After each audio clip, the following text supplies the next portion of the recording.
This is Baarle-Nassau in the Netherlands, and this here is Baarle-Hertog in Belgium. At first glance, these peaceful 9,000 inhabitant towns look completely normal, except for one thing: they are the same town.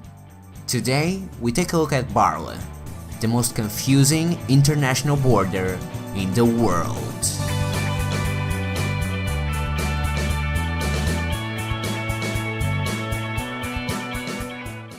Looking at it from a map, you can tell that the town is mostly a Belgian exclave in Dutch soil, meaning that it's a portion of Belgium surrounded by the Netherlands. But it's much more complicated than that. 23 more times more complicated, in fact.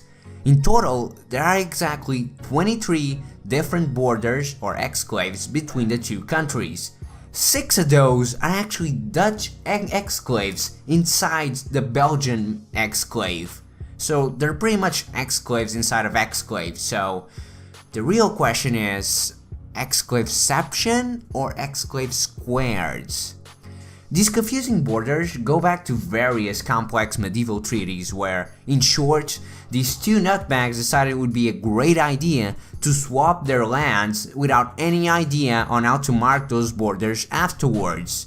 The area became a cartographer's nightmare for hundreds of years, until a border commission appointed by the Treaty of Maastricht decided to settle the borders in 1883, and failed. In 1974, a second border commission was appointed to fix the various border lines in the area, so you would think that another team of highly trained professionals specialized in border drawing, if that's even a thing, would definitely settle the issue. But they also failed.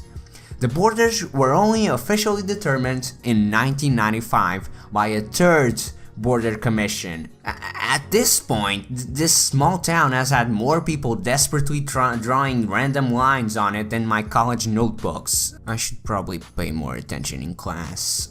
It also took them 15 years to do it, so when you look at this map, remember that it took hundreds of years and 3 different specialized teams to make. Despite all of that, the border still has its problems. Most of the borders aren't parallel to the streets and cut through multiple houses and businesses.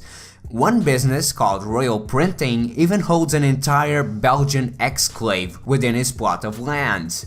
The most important borders are marked by this cool looking pavement with white crosses on it, and you can follow it around as it literally enters a gift shop on one side and exits through a back of a supermarket. The lines are so confusing that, as a rule of thumb, the nationality of the house is simply determined by which country its front door is in. So you can have your entire house in the Netherlands, but if your front door is in Belgium, then congratulations, you're Belgian. If you're unlucky enough to have the border right on your front door, then congratulations! Your house has 2 nationalities, which means 2 different passports, 2 different social security numbers, and I'm just kidding, you need 2 different door numbers and 2 different doorbells, and I'm not even sure what happens next. Like, if your house is on fire, which fire station actually puts out the fire? Does the Belgian firefighters only put out the fire on their side or what? Fortunately, both Belgium and the Netherlands are a part of the European Union and the Schengen area. Is that how you pronounce it? I've never pronounced it.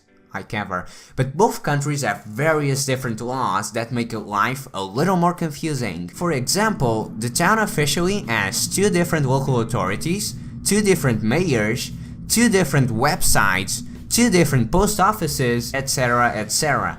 However, in practice, the town intensively works together almost as one. But there's still no escaping the law differences between both countries. Like, for example, at one time, the shops in Belgium were allowed to open on Sundays. The ones in the Netherlands could not. Also, the shops in the Netherlands side were also legally obligated to close earlier than the ones in the Belgium side. In some cases, this meant that everybody would have to relocate to the Belgium side of the shop. You may have noticed a lot of fireworks shops in the Belgian side of town. That's because firework laws in Belgium are much more forgiving than the ones in the Netherlands, so it's okay to have fireworks in Belgium. Luckily nowadays, the laws are much more lenient. Still, it's very fun to look at some of these exclaves, like this one, it's just an empty field that no one cares about.